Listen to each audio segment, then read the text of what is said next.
everyone, so today we will start the new chapter and the name of the chapter is Delhi 12th to 15th century. So let's begin the chapter. Chapter 3 Delhi 12th to 15th century. Learning objectives. Through this chapter you will be able to cover the sources of history of Delhi Sultanate, Khalji and Tughlaq administration and consolidation, Sultanate administration and causes for the downfall of Delhi Sultanate. Let's start. Sources of history of Delhi Sultanate. We get information about Delhi Sultanate from many sources, जैसे कि histories, accounts of foreign travelers, court chronicles और तारीख inscriptions, coins, architecture, इन सब चीज़ों से हमें information मिलती है. सबसे most valuable source of information इस period का था तारीख and accounts of foreign travelers, कि कितने लोग यहाँ पर travel करते हैं, उसका पूरा डाटा एक बहुत बड़ा source of information था उन लोगों के लिए. टर्म तारीख एक प्लूरल फॉर्म है तारीख का. तारीख्स होती है court chronicles, written in Persian language में लिखी गई, रिटन बाय लर्न्ड मैन जैसे कि secretaries, administrators, poets and courtiers ने लिखी. Authors of tarikh describe events and advice sultans on governance. They emphasised on a just rule. वो बिलीव करते थे कि न्याय होना चाहिए.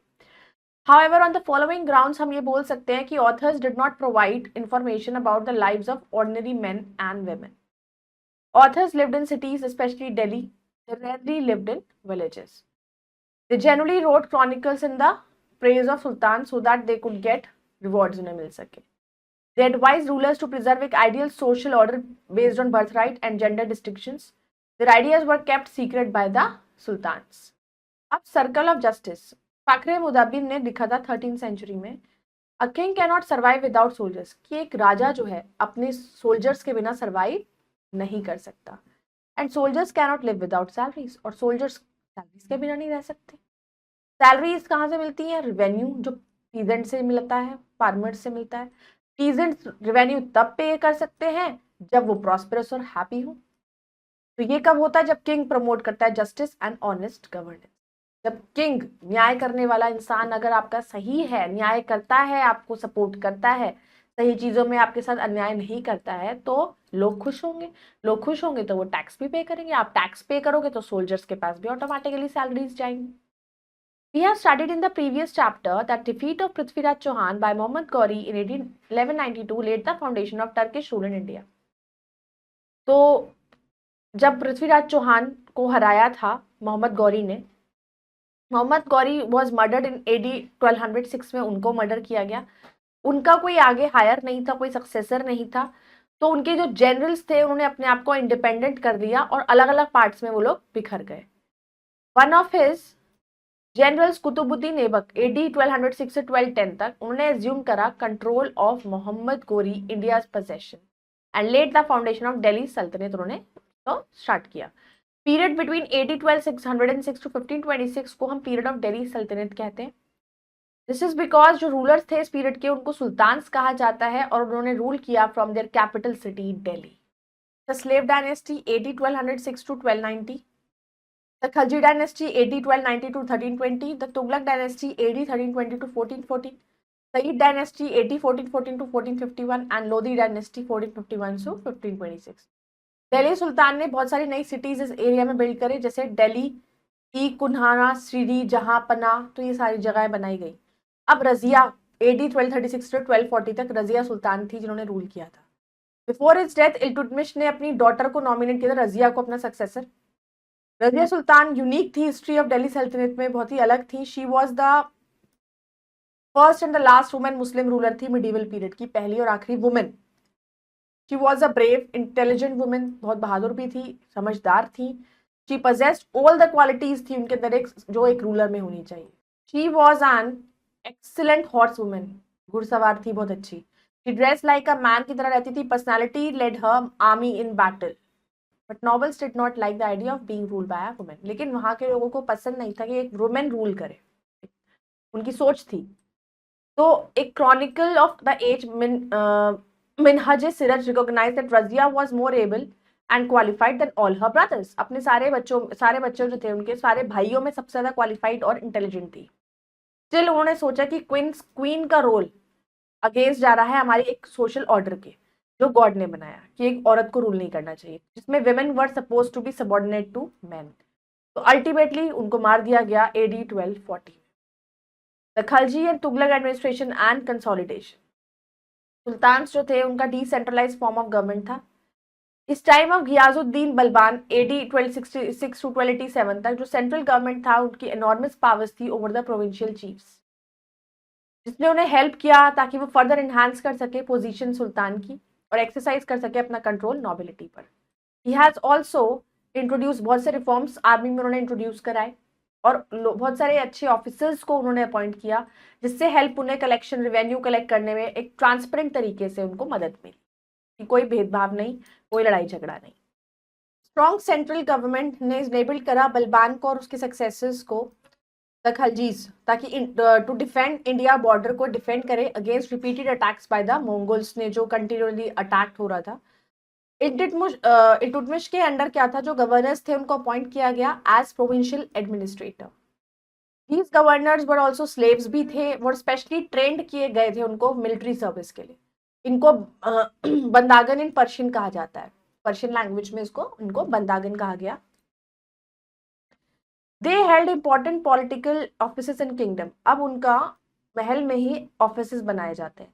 सुल्तान trusted and relied upon them, और जो वो डिसीजन लेते हैं, जो चीजें वो बताते हैं, वो सुल्तान उस पर बिलीव करते हैं। अलॉन्ग विद बंदागन के साथ खलजीज और तुगलक्स ने रेज किया people of human birth, humble birth. They were often called clients to high political positions, उनको क्लाइंट्स कहा जाता है।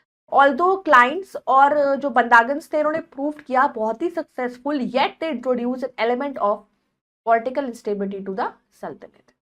खलजी डायनेस्टी रही AD 1290 से 1320, उसने अपना विंग्स एक्सपैंड करे, सल्तनत के हर डायरेक्शंस में फैल गई। विक्टोरियस हीरो जो थे डेक्कन रैंपिंग के, वो थे Malik Kafur. He was a Hindu and use turned into military commander में बदले, एंड कंसिडरेबल वॉर स्किल्स और कॉन्फिडेंस था उनके अंदर। 1310 के अंदर मलिक काफूर ने इन्वेड किया Madurai Tamil Nadu and easily defeat किया पांड्यन किंग्स को जो वहां पर रूल कर रहे थे। आफ्टर कैप्चरिंग, अब उस किले पर अपनी जीत हासिल करने के बाद वो प्रोसीड हुए तो ताकि मदुरई टेम्पल को डिस्ट्रॉय करे।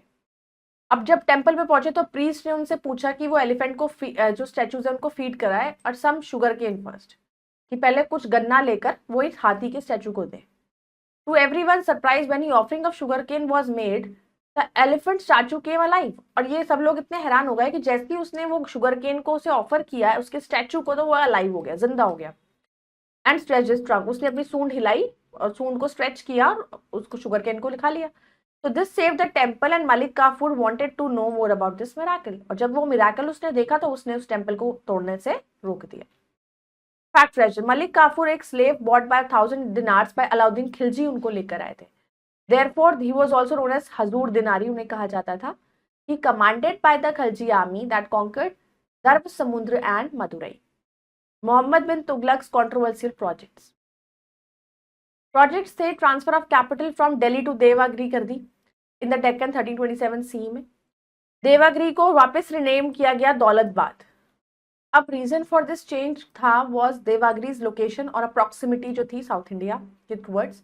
However, within 5 months में जो कैपिटल थी उसको शिफ्ट कर दिया गया वापस दिल्ली और कॉजिंग मोर हार्डशिप दोबारा से उन्हें फेस करना पड़ा। रीजन क्या था फेलियर का? It become impossible to control north India from Daulatabad से कंट्रोल करना मुश्किल हो गया था। नॉर्थ वेस्टर्न फ्रंटियर्स जो थे वो प्रोटेक्ट नहीं किए जा सके मंगोल अटैक से। Transfer was ordered in the summer and the hot weather and long journey 1500 kilometre उसने एक अनटोल्ड मिजरी को कॉज किया। फिर था दूसरा प्रोजेक्ट इंट्रोडक्शन टोकन करेंसी, ताकि वो ओवरकम कर सके जो सिल्वर की शॉर्टेज आ रही है उसको खत्म करने के लिए उन्होंने टोकन करेंसी शुरू करी। However, ऑल द कॉइन्स को विड्रॉ कराया गया। सुल्तान ने ऑफर करा टू एक्सचेंज जितने भी टोकन कॉइन्स है उसे सिल्वर के बदले एक्सचेंज कर लो, जिससे क्या हुआ, ट्रिमेंडस लॉस भी हुआ रॉयल ट्रेजरी में। जब सिल्वर के बदले टोकन कॉइन्स को आप रिप्लेस करोगे तो लॉस तो होगा ही। अब इसका फेलियर क्यों हुआ? ब्रॉन्ज और कॉपर के कॉइन्स इशूड हुए जो इसकी सेम वैल्यू थी जैसे कि silver tankas, but the sultan did not reserve the right to issue new coins for the state.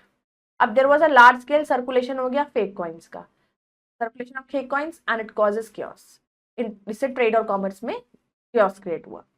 Increase taxes in Ganga Yamuna Doab during famine. अब जब से कोई फ्लड आ गई उस टाइम पे गंगा यमुना पे जब फ्लड आने की वजह से वहां पर लोगों ने टैक्सेस बढ़ा दिए। उन लोगों ने। क्यों भाई प्रॉब्लम आई? अब मेजर वॉज ऑल्सो विड्रॉन। अब पीजेंट्स जो डिसकंटेंट हो गए, दुखी हो गए, एग्रीकल्चर सफर्ड एक्सटेंसिवली, क्योंकि बाढ़ आने से, कोई भी फेमाइन आने से एग्रीकल्चर पर बहुत बड़ा इफेक्ट पड़ता है। सल्तनत एडमिनिस्ट्रेशन, द सुल्तान। अब सुल्तान वॉज हेड होते एडमिनिस्ट्रेशन के। Language of administration was Persian language थी।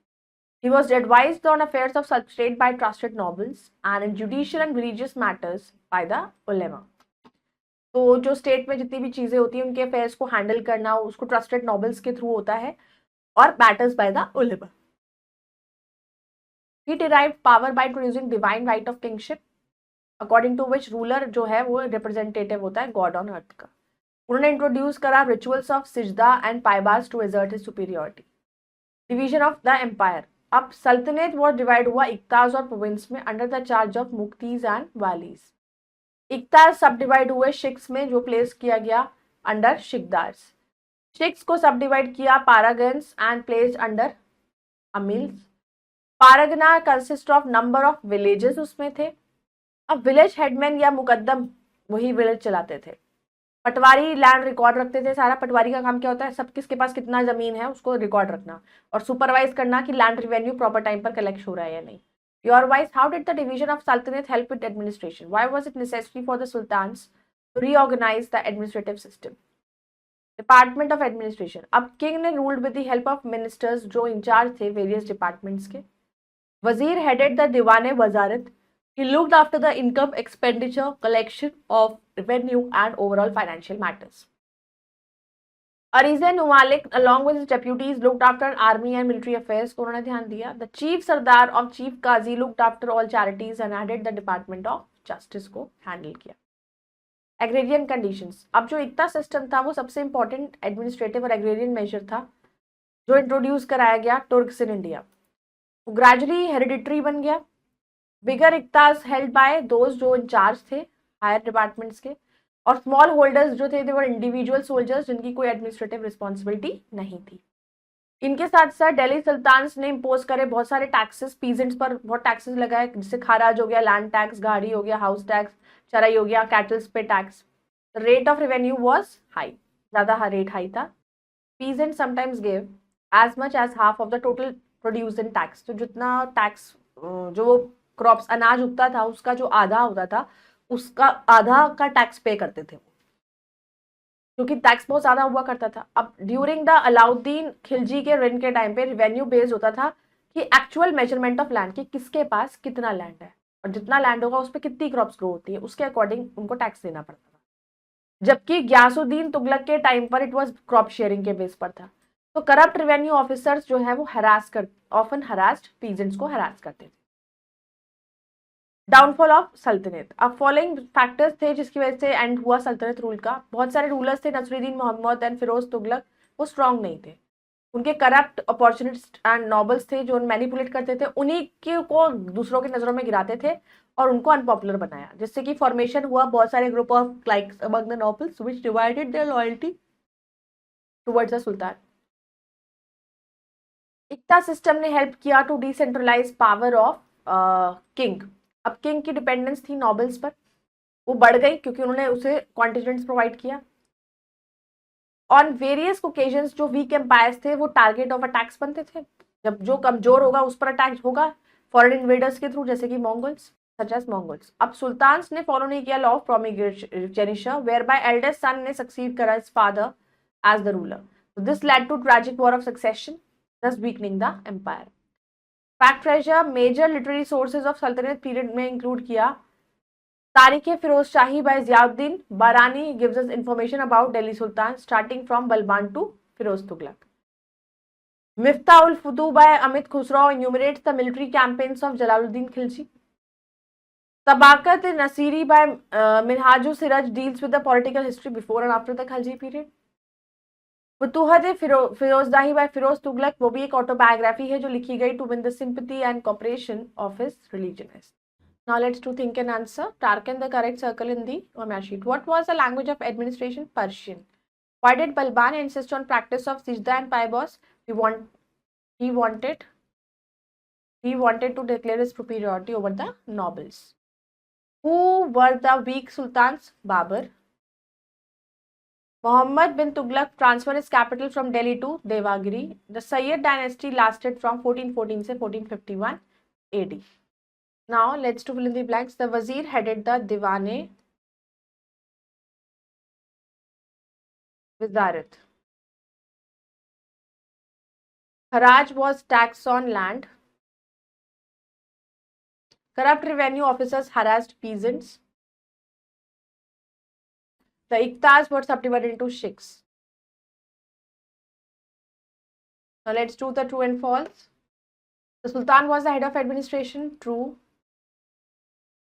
Malik Kafur commanded Firoz Tughlaq army. False. During the Sultanate period, Patwari was the headman of the village. False. Ghari was a tax on house. True. I hope you all have understood this chapter. You can go through it again. We'll meet in the next video. Till then, bye-bye. Take care. Thank you.